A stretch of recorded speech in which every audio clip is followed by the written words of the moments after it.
hoje, no Sofá 89, a gente vai trocar uma ideia com um cara que é um ícone dos anos 80 e até hoje está aí fazendo som, shows, lives, um monte de coisa legal. Vamos trocar uma ideia hoje com Paulo Ricardo.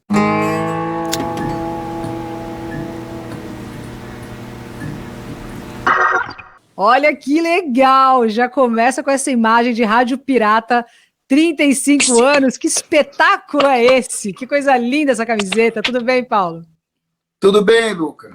Tudo ótimo. Tudo ótimo, graças a Deus. Novidades. Quero saber dessa camiseta aí, o que é isso?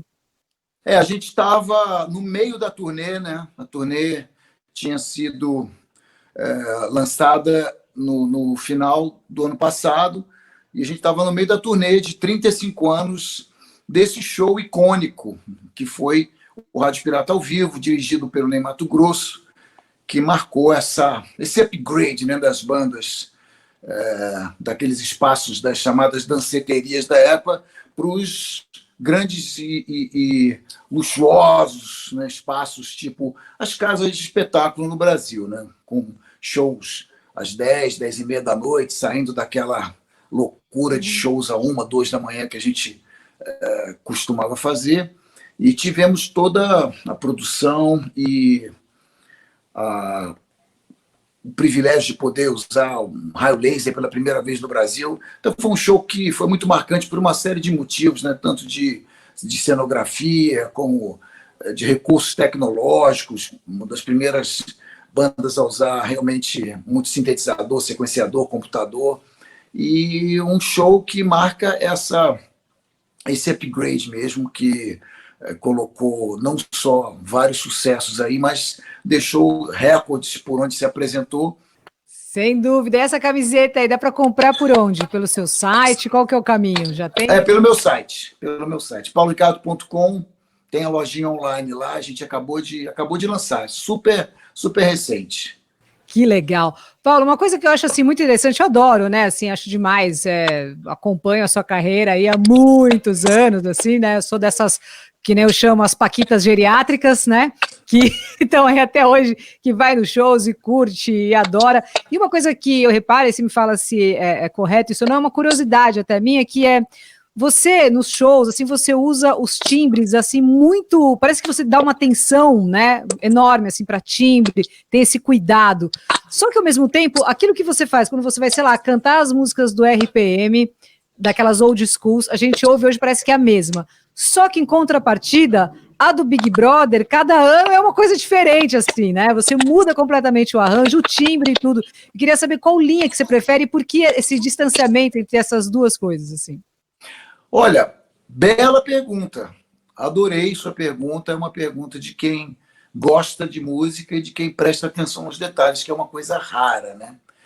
A gente realmente poder conversar sobre essa riqueza de detalhes que faz a diferença. Eu acho assim, que a gente, muitas vezes, se você vai assistir um show, você quer ouvir aquela música que você ouviu no rádio, que você ouviu no seu vinil, no seu CD, aquela música que fez parte da sua vida, você quer ouvir aquele som. Eu acho que quando você está reproduzindo ao vivo um sucesso, é o meu ponto de vista, tá? Tem grandes artistas que não seguem essa linha. Bob Dylan, por exemplo, faz um arranjo diferente a cada show. O próprio Zeppelin, que eu amo, sempre deu espaço para horas e horas de improviso. Nem todas as canções, dificilmente você vê duas versões ao vivo da mesma forma. Muito improviso, inclusive, dos vocais do Robert Plant. Mas eu sou mais Paul McCartney, dessa coisa do cuidado com a música e a maneira que você vai apresentar ela ao vivo. Mas eu acho que quando você vai ouvir uma música daquele período é muito rico em termos de paleta de cores, de timbres, né? Muito característico. Eu acho que um timbre de um sintetizador é muito diferente do outro. Então, eu acho que tem que haver um respeito àquela sonoridade, sabe? Eu acho que quando você começa a música, a pessoa, antes mesmo da gente começar a cantar e a letra e tal, a pessoa já tem que se inserir naquele contexto de áudio que a música foi feita, no tempo, né? A música é uma poderosíssima máquina do tempo. Então, eu acho que quando você coloca um determinado timbre ali, uau! Então, eu procuro, em respeito ao público, reproduzir fielmente em todos os aspectos da canção. Quando, no caso, um caso também muito específico, que você mencionou de Big Brother Brasil, é uma música que ela não fez parte de um determinado CD, ou de um determinado show, ela é tema de um programa de TV. Então, todo ano, há 20 anos, em janeiro, ela volta ao ar. Então, o que acontece? Havia uma primeira versão que foi feita, a música vem da Endemol, o canal de TV holandês que detém o formato, né, desse reality, o Big Brother. E nós, nos diferentes países onde o programa foi exibido, tínhamos toda a liberdade de trabalhar o arranjo, e eu, como letrista, fui encarregado da letra em português. Aquela versão foi de 2001 até 2005, e então o Boninho me pediu uma outra versão, mais pesada, mais rápida, que foi a que vigorou de 2005 até 2012, que é a versão mais clássica e a versão que eu faço nos shows. Aquela que tem um sonzinho. Sim. De lá para cá, aí já é uma coisa minha. Eu fiquei, pensando na música como um participante do reality naquele ano. E eu não queria que a música ficasse datada. Eu queria que aquilo fosse, quase que customizado para aquela galera daquela temporada. Eu queria que a música tocasse na festa e ela soasse como uma música daquele ano, daquela época, e não da edição do BBB da minha mãe, sabe? Sim. E de lá para cá, todo ano, eu procuro oferecer... Primeiro, um desafio para mim, conseguir fazer uma versão diferente de todas, né? Já são, sei lá, mais de meia dúzia de versões, e que seja mais interessante, mais, digamos, ganchuda, né? Mais poderosa no sentido de prender a atenção e de superar, né, naquele impacto, assim, a expectativa do ouvinte e, sobretudo, da Globo, né? E aí, assim, você citou o Paul McCartney. Toda vez quando eu ouço a música Tempo de Espera, que a gente está rolando aqui na rádio, aquele refrão me remete assim, a um Hey Jude, me lembra aquela levada. Falei, eu vou perguntar isso para o Paulo, se foi mesmo uma inspiração, qual que é dessa história? Queria que você falasse também do vídeo, que é muito legal. Como que você fez isso, né, isolado? Então, queria que você falasse para a gente um pouco mais. Olha, eu tenho sempre essa sensação de que eu não estou compondo o suficiente, né? Gosto de trabalhar em equipe, de ter parceiros e tal, mas principalmente na nossa vida, né, pré-pandemia, a gente tinha muito pouco tempo, né? E você, por exemplo, tem um show, sei lá, em Fortaleza, você acorda 7 da manhã, toma café, vai para o aeroporto, chega lá, você precisa dar uma descansada para estar bem para o show, que normalmente é tarde, lá pela meia-noite e tal. Então, aí você volta no dia seguinte cansado, chega em casa, então sobra muito pouco tempo no nosso dia a dia para a composição, né? Normalmente, muitos artistas tiram um período, uns meses e tal, para compor e tal, e aí não estão fazendo shows. Aqui no Brasil não funciona muito assim, uma turnê vai emendando na outra. E, na verdade, o que a gente mais tinha nesse período era tempo. E tempo era a grande questão, né? E a palavra é tempo. E a música se chama Tempo de Espera. Eu comecei a me sentir na obrigação de registrar isso, porque eu acho que o artista é um cronista do seu tempo. A matéria-prima das nossas coisas, das nossas composições é o que está acontecendo.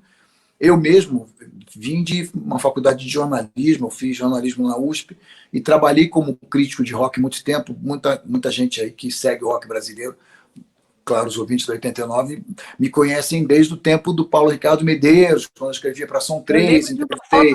Com o Bruce Dickinson. Exatamente. Uma foto clássica minha com a minha Olympus Trip fotografando o Bruce Dickinson, que até hoje eu não sei quem tirou essa foto, mas eu agradeço. Ah, que legal. Mas eu estava naquele sentimento de angústia, como todo mundo, e a música é um grande veículo para isso. Naturalmente, eu sou um filho, né, do DNA do classic rock, e cresci Eu sou exatamente nasci na semana do primeiro single dos Beatles, Please Please Me, e é o meu DNA. Eu quando Claro que as minhas maiores influências são realmente Beatles, Stones, e em termos de letra, Caetano, Chico e tal, muita coisa incrível que aconteceu nesse período de ouro, né? Não só do rock, mas da música brasileira também, anos 60, anos 70, até chegar nos anos 80. E eu acho que, como eu disse, a música é fruto do seu tempo, e naquela época havia, né? Haviam essas grandes questões e tudo estava sendo, né, desbravado pela primeira vez, e eu sempre ficava esperando, sabe? As pessoas sempre me cobraram letras, músicas mais politizadas, sabe? Como Alvorada Voraz, coisas assim. E eu acho que não fazia sentido, né, numa democracia e tal, você ficar cantando o que tinha acontecido na ditadura. Coisas, enfim, que o Chico cantou muito bem, Gonzaguinha e tal, Ivan Lins, mas nós não vivemos isso. A nossa geração começa a produzir já durante esse período, né, do Direta Já e tudo mais. Então havia um período ali no começo, meados dos anos 80, em que isso fazia sentido, era um discurso, né, pertinente. A democracia era muito jovem, a gente precisava ainda falar sobre aquilo. Tivemos mesmo a música Revoluções do Minuto censurada. Quem tem o vinil, ali na contracapa está escrita: proibida a execução, radiodifusão pública da faixa Revoluções do Minuto. Até hoje eu não sei por quê. Não sei se é porque cheiram cola ou guerrilha em Brasília, mas enfim, o fato é que, felizmente, já não se respirava mais esse medo, e a música foi um grande sucesso, tocou no rádio, inclusive toca aí, eu ouvi ontem, por acaso, depois de muito tempo. Mas o que acontece é que existe hoje, eu acho, a necessidade, que é o que difere o rock dos outros gêneros musicais, né? O rock, ele sempre foi muito crítico, né? Sempre se posicionou, sempre andou junto com o ativismo político. Todos esses movimentos vieram do rock. O Live Aid é filho do concerto para Bangladesh do George Harrison, depois o John Lennon fez o concerto para Toronto. Então, essa consciência do rock, né? Você vê Bob Dylan agora está entrando no Guinness Book como o único artista a ter músicas no top 10 da Billboard em todas as décadas. Ele acabou de lançar uma música sobre o assassinato do Kennedy, que tem 18 minutos, é inacreditável. Então o rock não vai morrer, claro que ele nunca mais vai ser o protagonista, né, que foi nos anos 70 e tal, mas o rock and roll tem essa tarefa, né, de colocar um pouco de reflexão, o que a gente costuma dizer, né, o clichê, rock é atitude, né? E essa reflexão, sem dúvida nenhuma, junto com o tempo, era a palavra do momento, no momento de pandemia, de muita angústia, de não se ver ainda a luz no fim do túnel, e eu me senti na obrigação de fazer uma música sobre isso. É uma música que naturalmente não seria um rock and roll alegre como um Satisfaction, mas eu sempre quis ter alguma coisa com aquele sentimento, com aquela grandiosidade, aquele crescendo, né, catártico de Hey Jude, e realmente eu me inspirei, sim, com muito orgulho em Hey Jude para fazer essa música, e tive aí uns 2, 3 dias montando o quebra-cabeça da letra, com essas situações de como administrar o tempo, de como administrar, principalmente, o nosso estado de espírito com isso, e fiquei felicíssimo. Quando eu ouvi tocar no 89, para mim foi um momento de muita emoção e de reconhecimento, porque existem outras rádios rock, não muitas, mas a 89 é a rádio rock, e eu adorei. Espero que os ouvintes tenham curtido, estejam gostando, se identificando. Muito legal. E o vídeo, como é que foi o esquema aí que você fez na sua casa, né? Eu tenho esse privilégio de ser casado com uma fotógrafa profissional. A minha mulher é fotógrafa da Globo. A gente se conheceu lá, inclusive, no Superstar. E a gente muitas vezes já tinha feito ensaios fotográficos, mesmo até por diversão. Tipo, vamos fazer, olha aqui. Ela tem aquele olho, né? Ela vê um negócio, ela vê algo que a pessoa normal não vê. Então ela fala: pô, a gente podia fazer uma foto aqui, para que assim. Então ela tem essas sacadas. E a gente estava falando da música e tal, e eu disse, olha, eu acho que você poderia fazer o clipe. Aí ela falou, não, não, pelo amor de Deus, eu nunca fiz um clipe e tal. Eu falei, mas olha, um clipe nada mais é do que uma fotografia animada, é uma fotografia com música, não é um filme com roteiro e atores, e nem se pode fazer nada assim agora, né? Com o isolamento, a quarentena e tal. A gente tem que fazer uma coisa que seja um registro do que a gente está vivendo. Eu vou te dar um exemplo. Os meus maiores, digamos, referências no videoclipe são fotógrafos. O Anton Corbijn, que sempre foi o fotógrafo oficial do YouTube, né, nas fotos preto e branco e tal, se tornou um grande diretor de clipes e depois um diretor de filmes. Né? Acabei de ver um filme dele que já tem alguns anos, mas atemporal, que é o Control. Control conta a Joy vida Division. do Joy Division, do Ian Curtis, do Joy Division, um filmaço. Então, quer dizer, é natural que haja essa evolução da fotografia para o clipe. E a minha mulher, a Bela, ficou, a princípio, ela reagiu, não vou conseguir. Eu falei, olha, fica tranquila, vamos aos poucos, a gente não tem nenhum deadline, nem nada, e vamos captando imagens. Por coincidência ou não, né, nós tínhamos adotado 2 gatinhos, tipo, algumas semanas antes da quarentena. A mãe dela, a tia dela, tem vários gatos e disse, uma das gatas deu à luz aqui, tem uma ninhada que tem muito gato, não vou conseguir ficar com todos. E aí nós fomos e pegamos um casalzinho para a gente, e eles fazem parte dessa coisa, né? E a rede, né? Porque eu também tenho filhos pequenos e tem as redes e tudo que é janela. A gente estava meio que nesse sentido um pouco prisioneiro, e ela arrebentou, quer dizer, daria para fazer até um curta ou mesmo um longa-metragem com tantas imagens que a Isabela Pinheiro captou e o meu querido Léo Liberti, de São Paulo, editou também com muita sensibilidade, e foi uma loucura, porque eu mandei para alguns amigos e tal, e de repente o Faustão me disse que adorou e ia passar no programa. Então, uma coisa que a gente fez em casa, assim, tipo, aqui o gatinho na cama, de repente está lá no Faustão, foi um barato, assim. Agora a gente continua compondo, né? Tem que aproveitar o tempo para isso. E tem coisas já prontas e que a gente fica, tipo, agora não é a hora de lançar uma música, né, de fazer tudo que uma música precisa para ser lançada, mas cada dia é um dia, e o que a gente tem feito são as lives, que foram muito legais, e tem outras lives vindo aí. E agora, no sábado, na véspera do Dia dos Pais, eu vou fazer o primeiro show num drive-in em Barra do Piraí. Então, é uma coisa absolutamente nova e é muito interessante, como com 35 anos de carreira, eu ainda vou fazer uma coisa que eu nunca fiz, né? E eu espero que isso continue. Que legal. Vamos lá para trás agora, lá nos anos 80, Paulo Ricardo, cara que, né, tava lá, começou, né? E aí a galera pirou, adorou. É uma coisa muito engraçada, assim, as recordações, né, que a gente tem. Eu lembro muito, né, você e a Luciana Vendramini era o casal, né, tipo, a Jennifer Aniston e o Brad Pitt do Brasil, era um negócio enlouquecedor, onde vocês iam, todo mundo, uau! E aí você lançando um vídeo atrás do outro. E eu, até hoje, quando, né, eu fui pegar as perguntas aqui dos ouvintes, um em comum nossa, como ele é lindo, ele é maravilhoso, eu acho ele o máximo, como ele consegue ficar bonito assim até hoje, beleza. Realmente, assim, você é um cara que sempre recebeu esses elogios pela sua aparência, desde sempre. Só que quando a gente vai ouvir as músicas, Olhar 43 é um cara quase que, sei lá, um Janja que só toma perdido. Loiras Geladas é um outro cara que também se deu mal. Aí eu fiquei pensando, você é um cara que na adolescência se sentia feio ou tomava uns perdidos? Você já passou por isso? A vida toda. A vida toda. Porque, na verdade, o que aconteceu? Eu comecei a usar óculos, né?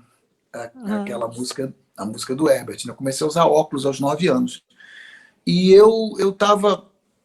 Minha mãe era professora da rede pública, e eu comecei a ler e já identificar, né, logomarcas e tal, muito cedo. Mas, pela lei, você só poderia ir para a escola aos 7 anos. E eu, como tinha uma mãe diretora, minha mãe me colocou ali, então eu sempre estava um pouquinho à frente na escola, e a partir dos 9 anos, de óculos. Então é o cara que é aquele nerd que é o primeiro, o último a falar, o primeiro a apanhar, e eu sempre andei com gente mais velha, então eu sempre fui né? O Pele, aquele moleque que, pô, o que você está fazendo aqui? Ninguém te convidou. Eu ouvi muito isso e a vida era assim, era um desejo de sempre querer aquela garota que não era por seu bico, aquela garota Aham. que era a musa das canções. E o Olhar 43, na verdade, é até curioso, porque não foi nem pensado na época, mas tem um pouco a ver com a questão da miopia mesmo, né? Porque, Não creio. porque na verdade, o míope ele tem esse negócio de apertar, né? O problema do míope é que a curvatura do globo é um pouco maior do que ela deveria ser, né? O oposto da hipermetropia. Então, se você aperta um pouquinho, você consegue dar uma focada melhor. Então, mesmo depois, aos 15 anos, eu comecei a usar lente de contato. Mas você não perde um pouco esse hábito de quando você quer focar melhor numa coisa, você dá uma apertadinha assim. Então, Aham. o Olhar 43 é a arma do tímido, é a pessoa que não tem aquela desenvoltura, né? Isso é uma coisa da pessoa, não tem a ver nem com o contexto, nem com a tua biografia, é da personalidade mesmo. Eu sempre fui muito tímido, sempre tive essa dificuldade de chegar, e o olhar é a arma do tímido, né? Então, essa coisa também dessa metáfora da loira com a cerveja e tal, essa coisa do garoto que sai para a noite, sempre tem aquelas meninas, né, as mais bonitas, que chamam mais atenção, mas que são absolutamente inatingíveis. Né? É curioso ver como as músicas do underdog, né, do cara Sim. que não consegue, que não se dá bem, são mais facilmente identificadas aí com a maioria das pessoas. Sensacional. Antes de eu ir para as perguntas dos ouvintes, que tem várias aqui, uma em comum, muita gente querendo saber sobre a história, né, de você, assim, do RPM e tal, mas assim, dando uma resumida, né? Vocês separaram ali em 89, né? Depois voltou em 2001, aí separou em 2003, aí voltou em 2011, aí há uns anos atrás apareceu um RPM sem você. E aí ninguém entendeu direito o que era, você seguindo carreira paralela, tocando também as músicas do RPM, aí a galera começou a dar uma bugada, e aí eu queria saber de você, assim, o que você acha desse RPM que segue, eu acho que ainda segue, né, paralelamente, e como que você enxerga aí a sua carreira hoje? Bom, eu acho que olhando como jornalista que eu trabalhei, biografei várias bandas, inclusive, esse foi o grande projeto lá na Som 3, os posters, biografia, muita gente tem ainda. E eu fiz Led Zeppelin, Stones e tal. Eu não diria um segredo, né, mas uma das características de bandas longevas é poder ter espaço para carreiras solo, assim, sem nenhum problema com isso, onde, né, a pessoa, mesmo em bandas incríveis, assim, tipo as bandas que não têm um integrante ou outro fazendo um trabalho solo são muito raras. Mesmo em bandas como o Radiohead, Tom York tem seus trabalhos solo, isso não deveria ser um problema, muito pelo contrário. Eu acho que a gente faz um álbum, faz a turnê, e aí tem um tempo, né, natural de repouso e de reciclagem mesmo, para a gente poder, enfim, tá com a família, viajar, ouvir outras coisas, ler, se reciclar para poder então ter, né, aquele espaço, né, na cabeça e o desejo de fazer uma coisa nova. E aí você reúne né, aquela coleção de ideias, não necessariamente de canções prontas, mas de ideias ou trechos e tal, e aí a gente volta para o estúdio e o ciclo começa tudo de novo. No caso desse último período, naturalmente uma banda com tantas idas e vindas tem, você pode, né, supor que tem um relacionamento muito difícil. O relacionamento de banda é muito complicado. É um casamento heterossexual com quatro. Então imagina o pé no saco. É sempre muito difícil, né? Alguns são mais fáceis, outros não. Algumas bandas são amigas de faculdade, como os Paralamas e tal, mas muitas vezes a banda foi formada, né, para se fazer um determinado som, uma determinada época, e muitas vezes é apenas um trabalho. No nosso caso, uma história muito forte, e houve, na verdade, são alguns blocos, né, de trabalho juntos dentro de um espaço de tempo onde minha carreira solo seguia ou paralelo, ou, na verdade, quando eu estava em turnê e tal com a RPM, a gente nem tem tempo para se dedicar a um projeto solo. Né? Mas o que aconteceu ali, naquele último período, é que nós lançamos um álbum complicado porque, na verdade, é muito chato falar de conflito e muito menos ainda opinar sobre coisas e pessoas enfim, situações que têm até desdobramentos na justiça. Mas eu vou procurar ser muito claro e transparente. O que aconteceu é que nós tínhamos dado essa volta aí em 2001, 2002, que foi incrível, um projeto com a MTV, foi maravilhoso, e ali eu acho que nós tínhamos dado o recado, tínhamos deixado um DVD super bacana para a geração MTV que não tinha tido oportunidade de conhecer a banda, porque nós terminamos em 89, a MTV só chega no Brasil em 91. Mas aí as mesmas razões que motivaram a primeira separação voltam a surgir, porque as pessoas não mudam, né? Exatamente, né? Mas você consegue dar uma lapidada, consegue trabalhar por um período, e eu acho que isso é ok. Você vê, por exemplo, bandas como Los Hermanos, que faz isso. A cada 5, 6 anos eles voltam, fazem uma turnê, e cada um toca esses projetos, cada um mora num lugar. Eu acho que tem várias maneiras de você solucionar quando tem tesão pela música e tem prazer de se tocar juntos. Mas, enfim, ocorre que depois de 2, 3 anos de turnê ali com esse projeto MTV, nós nos separamos novamente sem acordo em várias coisas, e tivemos uma apresentação no Faustão para lançar o box Revolução, RPM 25 anos, e o livro Revelações por Minuto em 2008, e na época os que vão querer fazer uma turnê, eu disse, olha, eu não vejo por que uma turnê no mesmo molde da que a gente fez há, sei lá, 6, 7 anos atrás com a MTV, porque não tem nada novo para justificar. Quando nós se tivermos um trabalho novo, inédito, um novo CD com músicas inéditas, aí eu acho que vale a pena pensar numa turnê. Então fizemos esse negócio em 2008, foi simplesmente esse Faustão, lançamos os projetos que ficaram maravilhosos. Mas em 2011 ele me procurou, tal, tinha saído do Faustão, vamos voltar. Eu falei, e o trabalho inédito? Então aí realmente nós começamos a trabalhar como se deve trabalhar diariamente num disco novo. Lançamos o CD Electra e fizemos aí fomos indo. Né? Os dois primeiros anos de turnê foram muito bons, muito bacanas e tal.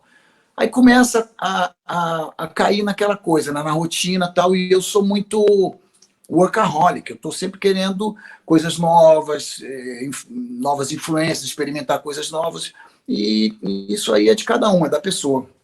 Eu sei que vai passando o tempo e a gente não conseguia produzir uma coisa nova, fizemos um trabalho que não ficou muito bom, não ficou muito a cara do RPM, enfim, você gasta muito dinheiro e energia para divulgar um trabalho novo, e a gente tinha produzido uma série de canções e tal, mas ninguém achou que era o caso de parar tudo, investir no novo show, no novo álbum, e a gente foi protelando a turnê Electra, que já estava aí no seu 5º ano. Chegou uma hora que eu disse, gente, a gente precisa parar. Não dá para você ficar na turnê que nunca acaba. Uma hora a gente tem que, né, parar e fazer outra coisa. Vai surfar, vai cuidar do cachorro. Enfim, nós temos que dar um tempo para a gente e vir daqui a algum tempo, um tempo X, não tem um tempo determinado. Depende de quanto tempo a gente precisa para ter condição de produzir coisas novas e bacanas, e que não só isso, que sejam a cara da banda, né? E aí, ok, ficaram meio assim, não, mas a gente é contra esse negócio de dar um tempo. Eu falei, olha, mas eu acho que isso é fundamental, é preciso que isso aconteça. E de lá para cá foi só briga, e eles voltaram com a RPM mesmo assim, e é isso que está acontecendo, é o que se vê hoje, e se você me perguntar, eu também não sei direito, mas é muito triste, muito chato. O RPM, você conseguia passear nos lugares que algumas bandas não, né? Quando você fala assim, ó, Titãs, Paralamas, Capital Inicial, RPM, beleza. Aí você fala, RPM, Erva Doce, Kid de Abelha, Blitz, mas você não coloca também o Capital Inicial ou Paralamas nesse lado, né? Eles são mais para cá. E o RPM, você consegue andar nesses dois mundos, assim, passeando, né? Isso é uma coisa que eu também sempre achei muito interessante da sua carreira, e você mantém isso até hoje. Mas eu preciso ir para as perguntas dos ouvintes, senão eu vou pegar você para louco aqui. Não, mas agora você me deixou curioso. Conclui a sua pergunta, porque eu acho que os ouvintes nem sabem que eles estão querendo ouvir as respostas das suas perguntas, que são muito boas, das melhores perguntas que eu já ouvi. Parabéns. Poxa, fico feliz. É porque, assim, eu acho muito interessante isso. Eu queria saber da sua visão, se isso foi uma coisa que aconteceu naturalmente, você conseguia andar no rock pop e no rock mais rock mesmo, ou se é uma coisa que, sabe, aconteceu e você falou, cara, que legal, ou não, eu queria fazer parte mais daquela galera ali, rock ruas, sabe assim? Não, eu sou muito curioso. Eu sou adepto daquela frase do Torquato Neto, que foi um dos principais poetas letristas da Tropicália, morreu muito jovem, um poeta paraibano, e ele dizia, existem várias maneiras de se fazer música, e eu prefiro todas.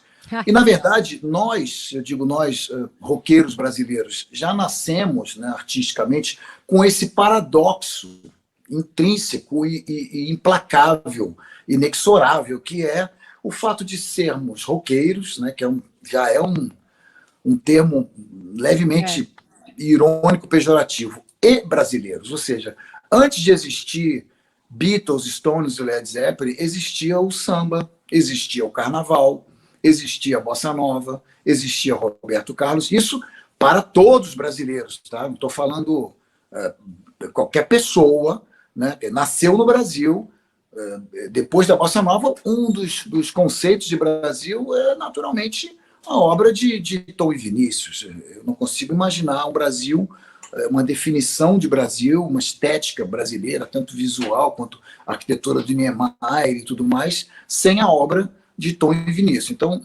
você vem chegando, né, de avião no Brasil, ou saindo, é o samba do avião, é Sinatra cantando Garota de Ipanema, é uma coisa muito forte, isso é tudo muito forte, o carnaval é muito forte, né, o maior espetáculo do mundo. Então, quando você tem contato com o rock, ele tem esse vigor, né, essa atitude. O rock da nossa adolescência era uma coisa incrível, né? Foi o melhor do mundo, né? Beatles, Stones, Led Zeppelin, Pink Floyd, Jimi Hendrix, era tudo, né?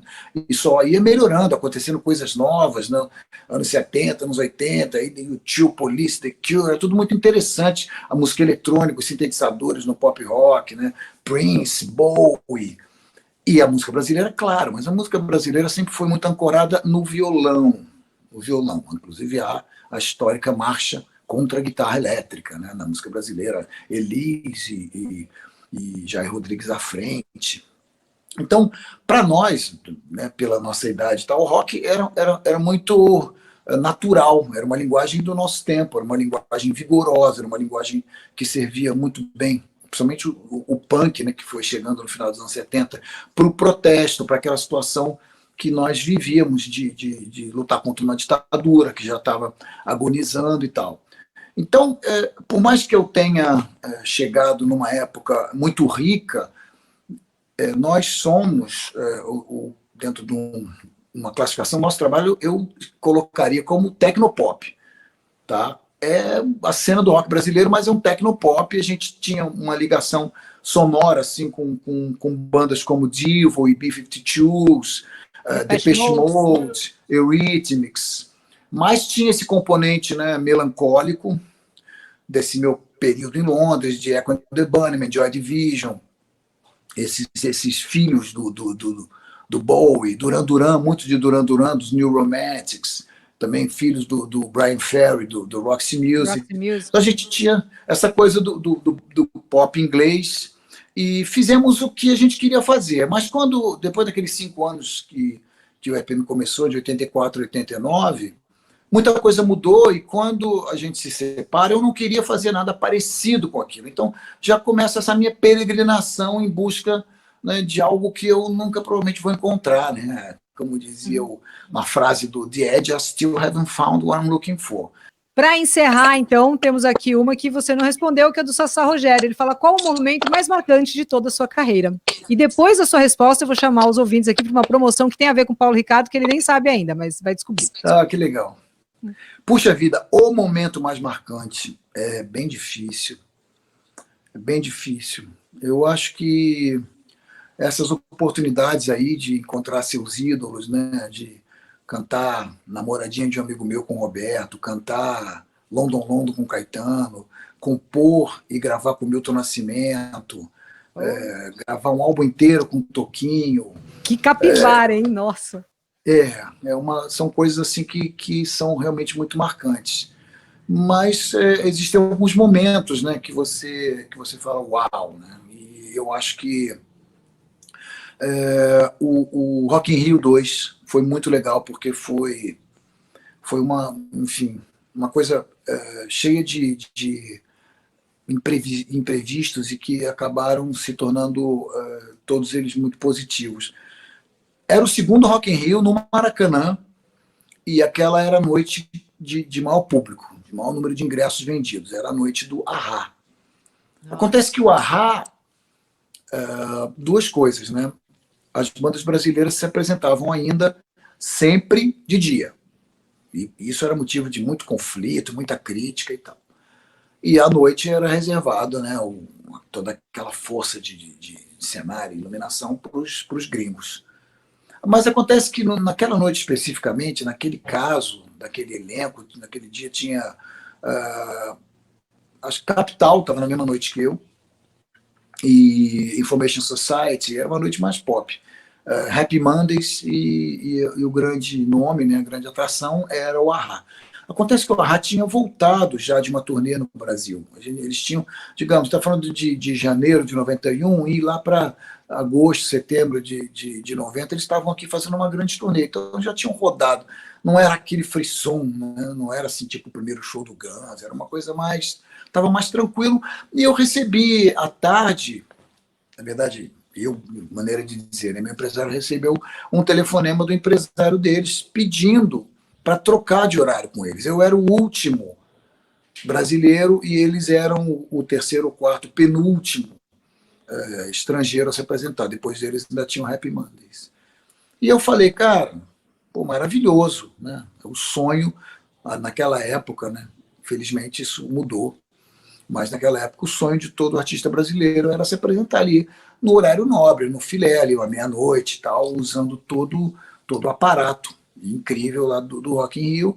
E isso foi muito bacana. Então você está ali diante de 90 mil pessoas com aquele o helicóptero da Globo mostrando o Maracanã, assim, enquanto eu cantava London, London, Go Looking for Flying Saucers in the Sky, o Maracanã parecendo um disco voador, aquilo é de arrepiar, assim. Então, está nos livros aí, está nos anais, e foi um momento muito louco, assim, de olhar aquele público todo e ter no dia seguinte, toda a confirmação na imprensa e tal, de que foi considerado um dos melhores shows do Rock in Rio, de todos. Então, esse foi um grande momento.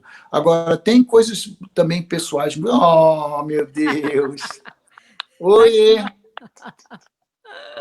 Fofo, né? É uma graça, é o Nuno, 5 meses, tá querendo mamar aqui, daí eu falei, tipo, dar enrolada nele.